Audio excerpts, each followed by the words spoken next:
Hey everybody, what's going on? It's Harv. Let's continue our lecture on the Renaissance. So in the previous lecture, I introduced the Renaissance, right? Some of the different phases we're going to be talking about, Italian Renaissance and Northern Renaissance. I introduced some of the major causes, major themes, right?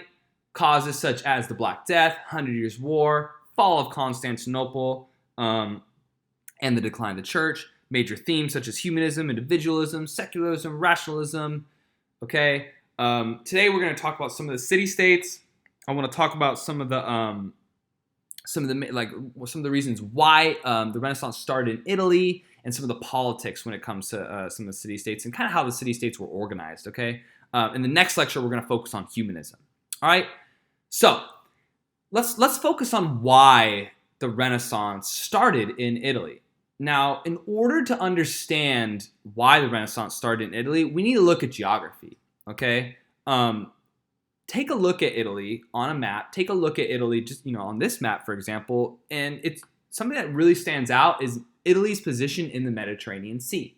Now, in the 1300s, 1400s, in medieval Europe, late medieval Europe, and of course during the Renaissance, the Mediterranean Sea dominated the economy, the economic system of Europe. Okay, ships were an essential part of trade, of carrying a large amount of goods efficiently and quickly, and obviously one of the largest bodies of water in Europe. Okay, and that also connects Europe to different parts of the world, such as the Middle East, and the Middle East Middle East is really important when it comes to merchants and trade, because the Middle East was kind of the middlemen when it came to getting goods from Asia, so Indochina. And Japan and different parts of Asia. And so the Mediterranean Sea is super, super important. During this time, ladies and gentlemen, 1300s, 1400s, Europe had a Mediterranean economy. Now, Italy dominated that because of its position in the Mediterranean Sea. Look at it. Italy is one of the largest countries when it comes to the Mediterranean, and it sticks out prominently in the Mediterranean. Also, Italy is kind of a gateway to many other European countries. Germany is not Germany just yet. The HRE, Germanic areas are right there. Italy provides easy access also to Switzerland, France. Okay, Italy is kind of this natural middleman within Europe. All right.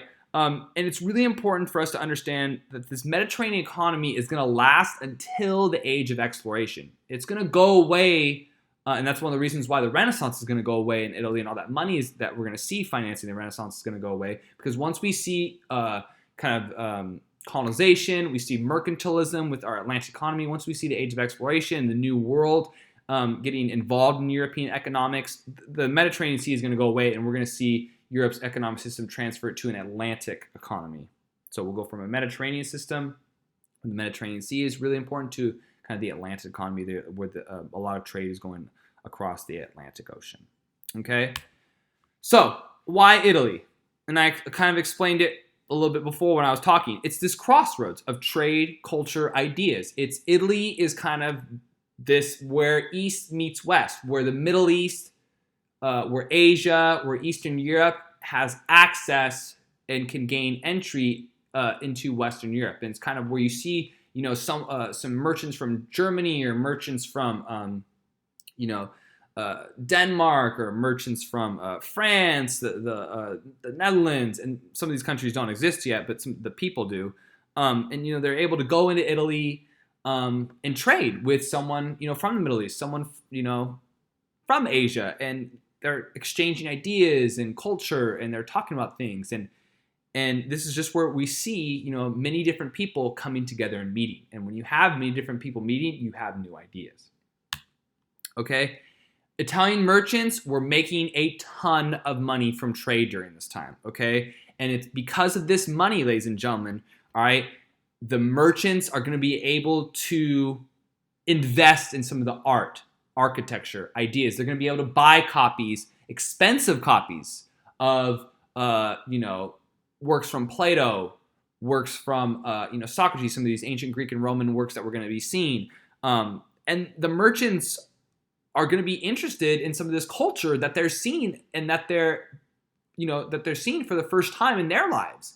Remember, the Greeks and Romans are going to be rediscovered during this time. You're going to see merchants going, dude, have you seen this guy, Socrates? Like, he just asked a whole bunch of questions. This guy's going to be like, what? Dude, I just read this guy named Plato. It's gnarly, man. It's just like he's got so many crazy cool ideas. These merchants are going to be getting copies of these things, really interested in these ideas and investing in them.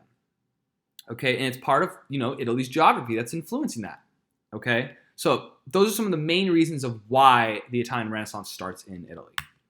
Okay, let's talk about some of the city-states. All right, there are a couple areas of Italy that we should be familiar with. Okay, and you should understand the big thing that I want you to understand is Italy is divided during this time, and that's important for us. Okay, that's gonna be really important for us because we won't see Italy be united later until the mid to late 1800s with Count Couvar, that second semester.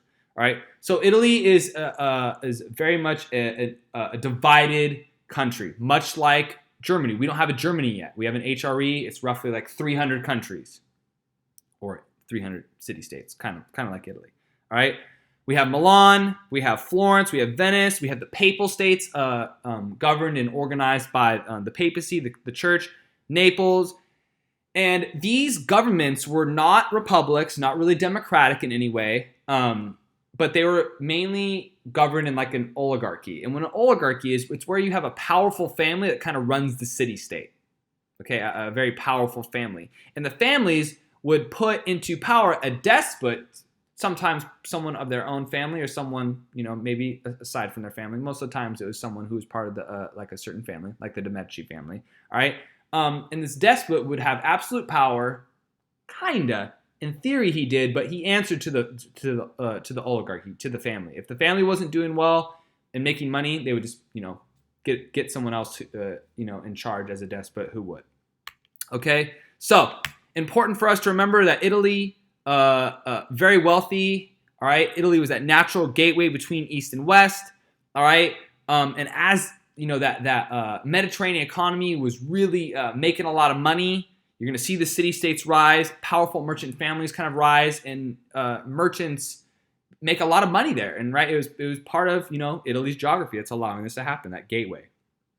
Okay, another reason why the city-states are going to become so powerful is also because the Catholic Church, right? Remember we talked about this. The Catholic Church was not really involved in religious affairs. It was mainly involved in political affairs. Remember, it got really political under Pope Innocent, Boniface. Some of those popes that I mentioned in the previous chapter. And so it's going to kind of, be dealing with France, right? With Philip the Fair. It's going to be dealing with England. It's going to be dealing with the HRE. It's going to be dealing with all these political affairs outside of Italy. And the city-states are going to be ignored and prosper. Okay? And actually gain a lot of power within Italy. Now that power is eventually going to go away once that Mediterranean economy goes away, but that's going to be kind of an effect of the decline of the church or the church, becoming too focused on politics. Is that the city-states are going to develop and be, and control themselves and kind of just do their own thing. All right. In Renaissance Italy, there was clear social stratification within the city-states. You had the old rich, which were called the Grandi, and you don't need to memorize all this, ladies and gentlemen. Okay, but this is important for us to understand. There's clear social stratification within these city-states. You have the old rich, the grandi, the merchant class making that money, especially from the new Mediterranean economy, the popolo grosso, small business owners, and then you had the bottom of society, kind of the lowest socioeconomic group, which were called the popolo minuto, or the little people. Okay, so some clear social divisions within Renaissance Italy. Now, like I talked about before, politically, Italian city-states were dominated by despots. A despot is someone who has absolute power. A dictator, yes, all right?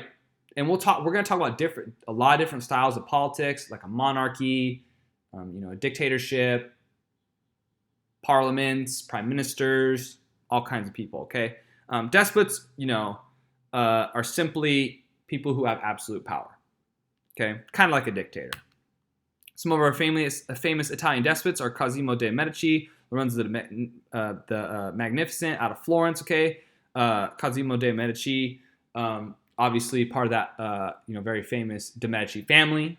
All right, that oligarchy family from Florence. All right, And these despots had absolute power, like I talked about, okay? And their purpose, ladies and gentlemen, was to maintain the normal flow of business, okay? Make sure those families were making their money. If the despot wasn't doing that, oligarchy family would be like, you're out, okay? And they had their own kind of mercenary group called the condottieri, all right, who helped them if, people ever caused them problems, all right? The condottieri were there to kind of be paid muscle to if the despots had to use force. Okay, this is super important, ladies and gentlemen. I want to focus on diplomacy for a quick second. If you go back at a map, let's go back.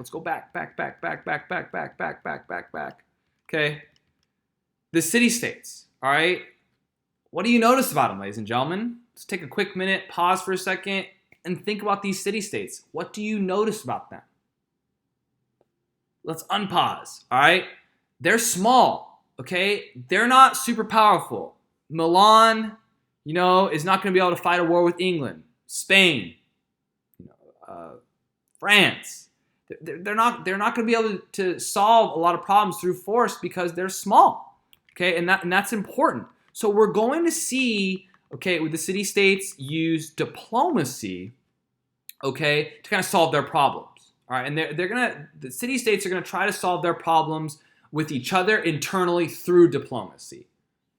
Okay, until they don't, and that's one of the reasons why we're going to see Italy not be able to unify. It's going to be just a gigantic mess. It's Ludovico Milan. He's a clown. He's going to mess the whole thing up. So the city-states helped give rise to this art of diplomacy. Okay, it's going to help them stay out. Oops, I spelled that wrong. Out of foreign military affairs. And it's a way for them to kind of gain power without war, but also it's a way for them to keep foreign countries out of their own affairs. And that was a big kind of rule within the city-states is they solve their problems themselves. Don't invite Spain. Don't invite England into our problems. Let's handle it in-house. Let's handle our city-state problems in Italy. Let's handle them amongst each other. Don't invite another country. And we're gonna see that though kind of break down. And that's going to be one of the big reasons. And that's going to be a reason why Machiavelli is going to be so salty, and he's going to be so kind of depressed when he's writing. Is that cardinal rule is going to be broken? Okay. And one of the ways city-states solve their problems was through embassies, right? Having a embassy. If you're Milan, you have like a Milan embassy in Venice. So you have like an ambassador that talks to, if you're Milan, you have your ambassador in Venice, making sure that everything's cool with the Venetians. Hey, are we cool with each other? Is there anything, that the Venice would tell that ambassador that he could go back to Milan and be like, hey, Venice, they're not cool with this. Okay. So just being embassy is a good way for a country to communicate, talk with one another, stay on the same page. Okay. Diplomacy. All right. And that's a really important part of the city-states with Italy. Okay. All right. Let's stop here, ladies and gentlemen, and we are going to talk about humanism in the next lecture. Really important. Thank you so much.